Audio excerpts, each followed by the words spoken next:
చిట్టాలు లేవు చిట్టాల అంత ఉదయం పనిచేస్తే ఏమన్నా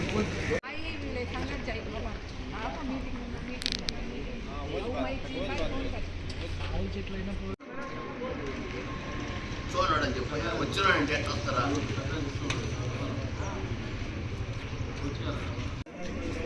ప్రసాదా ఎవరెవరు ఉన్నారో మాట్లాడాలన్నా నమ్మని ఎడ కూర్చోండి పోలీసు కొట్టిన దానికి ఆధారాలు చెట్టు కోసిన దానికి ఆధారాలు మొత్తం మిషన్లు కోచిన వాళ్ళు ఆటో కానిస్టేబుల్ పట్టించేవారు ఆటోని మొత్తం ఇక్కడికి వచ్చేటప్పుడు రిపోర్ట్ ఎత్తుకొచ్చినప్పుడు వదిలేదారు. ఇంత దౌర్భాగ్యమైన పరిస్థితుల్లో పెళ్ళపూర్ పోలీస్ స్టేషన్ పట్టుకున్నది కానిస్టేబుల్ ఇద్దరు పంపించింది మేడం వదిలేయడం ఎంతవరకు సమంజసం. మేము రిపోర్ట్ చేస్తే ఇక్కడ రిసిప్ట్ ఇచ్చేదానికి కూడా రిసిప్ట్ అడిగితే మాకు రిసిప్ట్ కూడా లేదు, ఎస్ఐ మేడం రావాలా, అందుకని వచ్చేంతవరకు ఏడే కూర్చుంటున్నాం.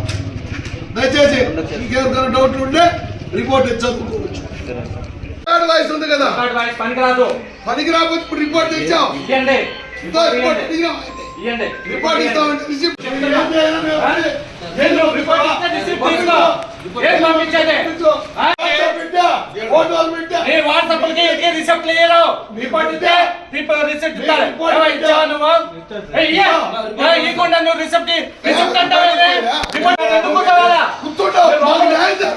నువ్వు లోపల రిపోర్ట్ ఇచ్చావా ఇవ్వకుండా ఏడు కూర్చొని అలా చేస్తే సరిపోతా అనుకున్నావా? వీళ్ళందరి ముందు అలా చేస్తే కుదురుతా అనుకున్నావా? ఏంటి వీడియో చేసేది కళలో కారం పట్టేది ఉంది. ఎవరు చెప్తారు దానికి? నువ్వు చెప్తావా? ఏం చెప్తావు నువ్వు? చెప్పు చెప్తా అట్టే ఉంటది.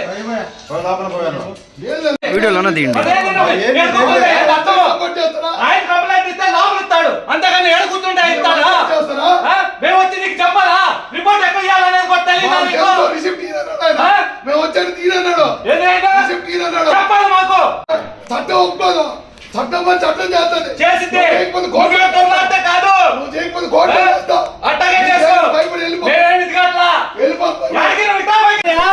ఎవరి మీద ఎవరిని కొట్టాలనుకున్నావు?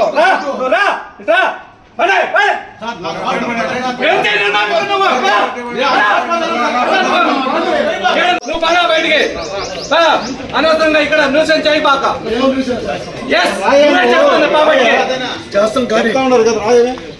నువ్వు ఎందుకు మాట్లాడతావు? ఇక్కడ నీకేదన్నా కష్టం వస్తే నువ్వు రిపోర్ట్ ఇవ్వు. నువ్వు రిపోర్ట్ ఇవ్వాలంటే లేకపోతే పో బయటికి. ఇది దొరలాడేది కాదు అని చెప్తున్నా. అందుకే ఏడకి వచ్చావు నీకు ఆడకే తెలిసింది. నీకు తెలుసు, మాకు తెలియదు. దొంగలు వదిలేస్తూ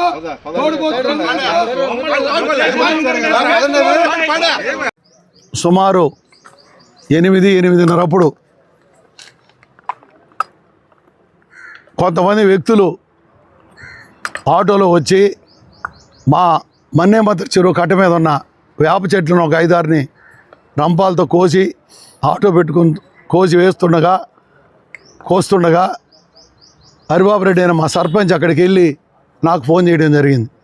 నేను వెంటనే ఎస్ఐ గారికి చెప్పు అని తహసీల్దార్ గారికి, ఎస్ఐ గారికి, ఇరిగేషన్ ఏఈ గారికి అందరికీ ఫోన్ చేయడం జరిగింది. ఫోన్ చేస్తూ అక్కడ చెట్లు కొట్టిన వాళ్ళని వాట్సాప్లో వాళ్ళు ఎవరెవరు ఉన్నారో ఆటోని అన్నింటినీ కూడా సిఐకి, డిఎస్పీ గారికి, సిఐ గారికి, ఎస్ఐ గారికి కూడా ఫార్వర్డ్ చేయడం జరిగింది. నేను ఎస్ఐ గారికి ఫోన్ చేస్తే కనీసం ఫోన్ కూడా లిఫ్ట్ చేయలేదు.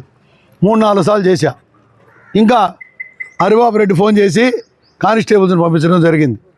ఆ కానిస్టేబుల్స్ వాళ్ళందరినీ పట్టుకొచ్చి ఇక్కడ మేము వచ్చేటప్పటికి ఆ ఆటో లేదు, ఆ మనుషులు లేరు. రిపోర్ట్ ఈయన పోతే ఆడెవరో ఒక హెడ్ కానిస్టేబుల్ ఉన్నాడు. రసీదు ఇవ్వమంటే మేము ఎస్ఐ గారితో మాట్లాడాలా, మాకు కుదరదు, రసీదులు ఇచ్చే అలవాటు లేదంటే నేను మా సర్పంచ్ ఇద్దరం పోలీస్ స్టేషన్ బయట కూర్చోవడం జరిగింది. అంతటా సిఐ గారు సంగమేశ్వరరావు గారు వచ్చి మమ్మల్ని బెదిరిస్తూ పోలీస్ స్టేషన్ కూర్చొని రుబాబు చేస్తున్నావు, రిపోర్ట్ ఇచ్చావా అని అడగడం మీరు అందరూ చూశారు. ఫోన్లో చెప్తే ఎవరైనా ఆపదలో 108కి ఫోన్ చేయినా, టోల్ ఫ్రీ నెంబర్కి ఫోన్ చేయినా అధికారులు వస్తారా లేదా నేను సూటిగా ప్రశ్నిస్తున్నా. అధికారులు టోల్ ఫ్రీ నెంబర్కి ఫోన్ చేసి చెప్తే వీళ్ళు వెంటనే స్పందించి ఆ జరిగిన ప్రదేశానికి వచ్చి వీళ్ళు పరిశీలిస్తున్నారా లేదా, అది చట్టమా కాదా? పాపం సిఐ గారు బెదిరించడం మీరు అందరూ కూడా చూశారు, పత్రికలో అందరూ కూడా. నువ్వు లేయి, నువ్వు మంది బయట పో, నీకేం సంబంధం అంటాడు. నేను ఆ గ్రామ రైతుని, ఆ చెరువు ఆయకట్టుదారుని, మా పౌరుడిగా మేము అడిగేదానికి కూడా హక్కు లేదు, స్టేషన్ బయట పోండి అంటూ సిఐ బెదిరించడం దారుణమైన విషయం. సిఐ గారు నేను చెప్తున్నా, ఈ పోలీస్ స్టేషను ప్రజల రక్షణ నిలయం కాదు, ప్రజలకి భక్షక నిలయంగా తెలుగుదేశం పార్టీ కార్యాలయంగా మీరు వేసుకుంటే మేము దాన్ని స్వాగతిస్తాం. వాళ్ళు కానీ చర్యలు తీసుకోకపోతే హైకోర్టును కూడా ఆశ్రయిస్తాం.